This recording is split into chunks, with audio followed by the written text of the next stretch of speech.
I want you to stop what you're doing, pay full attention. And now I want you to run your hands across the back of your neck, around your collarbone, along here. Feel if you can feel anything, and under your armpits. Do you feel any small raised bumps, little skin tags?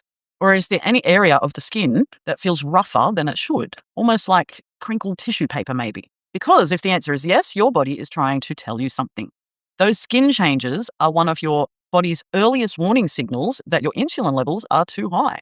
And most people with these signs have no idea what it means. So today I'm going to show you exactly what to look for. We'll talk about why it happens. And most importantly, I'll give you 7 easy steps to reverse the underlying cause at home. And tell me in the comments, have you noticed these signs? And while you're down there, I'd really appreciate it if you could tap on that like button and subscribe to the channel, because the YouTube gods love that stuff. Before we talk more about skin signs, I need to give you a 30-second context about insulin resistance. Now, this is when your cells stop responding properly to insulin.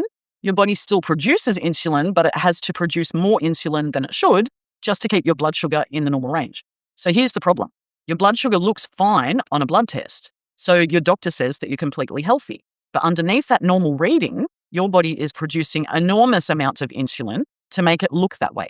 And chronically high insulin is the real problem. It drives weight gain, inflammation, cravings, chronic hormonal disruptions, and it's a direct pathway to high blood pressure, type 2 diabetes, polycystic ovarian syndrome, and fatty liver disease, and even cancers. Most people don't find out that they're insulin resistant until their blood sugars eventually go right out of control, which can take years. I mean, this takes years to happen, right? But your skin often shows the signs long before any blood test ever will. If you want to know more about insulin resistance, I actually did a deep dive video, which I will put here so you can watch that once we're done with this video. Might be a good idea to watch it if you find that you do have some of these signs. Okay, so the first sign we're going to talk about is skin tags. And I know that a lot of people have them and they've been told that they're just a harmless sign of aging or getting older, which is partly true, but what nobody tells you is why they actually happen. A skin tag is a small stalk of skin, like a tiny little mushroom growing out from the surface. They're most commonly found on the neck, in the armpits, and along the collar line, sometimes under the breasts and sometimes in the groin area. Here's what causes them. Because insulin is a growth hormone, right? It's a storage hormone and a growth hormone. It affects every single cell in our body, including your skin cells. So when insulin levels are chronically high, chronic just means for a long period of time, skin cells get overstimulated by that excess insulin telling them to grow. And so they start overgrowing. That overgrowth is a skin tag. So when you have skin tags appearing, especially multiple skin tags, especially on your neck and armpits, your body is literally showing you a sign of what your insulin is doing underneath. The more skin tags and the faster they appear, the stronger the signal. Now, the other thing that happens is we get a darkening of the skin in the folds and creases of the body, but most commonly in the back of the neck and the armpits, and sometimes the inner thighs or elbows. The skin can sometimes be described as looking dirty or almost like a shadow that won't wash off, but the most telling sign, regardless of your skin color, is the texture. The skin in those areas takes on a rough, thickened feel, almost like crinkled tissue paper. You can feel it more than you can necessarily see it, depending on what color skin you have. And the cause is the same as skin tags, excess insulin overstimulating skin cells. But in this case, instead of stalks growing outward, the cells are thickening and darkening in the folds where the skin is under the most mechanical stress. So that's the difference. A lot of women spend years trying to scrub this away or bleach it. It doesn't go away that way because it's not a surface problem. It's a hormonal signal. Both of these signs can appear long before your blood sugar even shows anything abnormal. So here's the really good news. These signs are not permanent. They are not a diagnosis. They are not something you just have to live with. They are dynamic. They change as your insulin changes. As your insulin sensitivity improves, as you start doing the things to lower chronic insulin levels, these signs can fade. And for a lot of people, they disappear completely. Think of them as a real-time report card on what your body's doing. When they start to fade, you know what you're doing is working. When they're getting worse, you know something needs to be addressed. Your skin is literally showing you your metabolic health in real time. That is not so scary once you understand how to read what's going on. Food and nutrition are the foundation of your health because nutrients are the building blocks of your body. Nutrients affect everything happening in your body. So learning about nutrition is probably the most important thing that you can do for long-term health.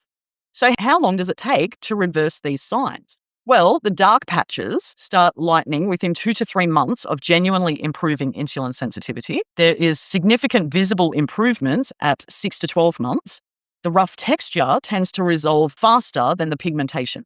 Some people retain slight discoloration even after full metabolic normalization, but the texture almost always clears completely. Existing skin tags don't reverse once they've been formed. They stay unless they're physically removed. However, and this is the key, new ones stop forming once insulin is under control. So the goal isn't to make the existing skin tags disappear, it's to stop new ones appearing and use that as your progress marker. Let's talk about how to reverse insulin resistance. Number 1, cut the refined carbohydrates. The white bread, the pasta, the rice, the pastries, the donuts, anything made with white flour really needs to go. These spike blood sugar so fast and hard, which forces your body to pump out huge amounts of insulin in response and every single time. Number 2 is to cut out the liquid sugar completely. That's juices, soft drinks, flavored coffees, energy drinks. Liquid sugar hits your bloodstream faster than anything else and creates one of the biggest insulin spikes possible. You can almost feel the next skin tag coming when you have some liquid sugar. And number 3, build your meals around protein and naturally occurring fats. Protein has almost no effect on insulin compared to carbohydrates. It keeps you full for longer, it protects your muscle, and it stabilizes your blood sugars between meals. Focus on good quality animal proteins, which are unprocessed. And number 4 is to stop grazing. Every time you eat, you do get a little bump in insulin.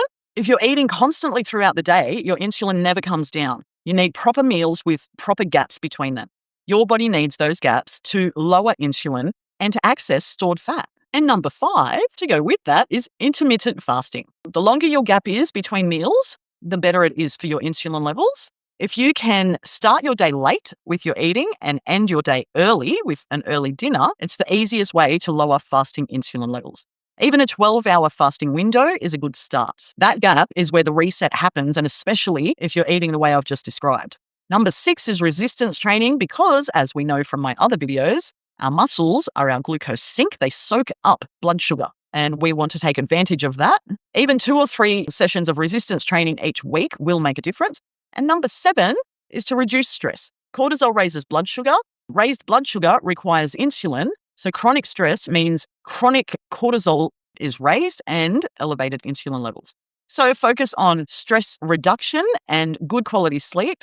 And anything that brings your nervous system down to help you to relax is considered a metabolic tool. Go and watch one of these videos next to learn more about insulin resistance and how you can treat yourself at home. And I'll see you in one of those.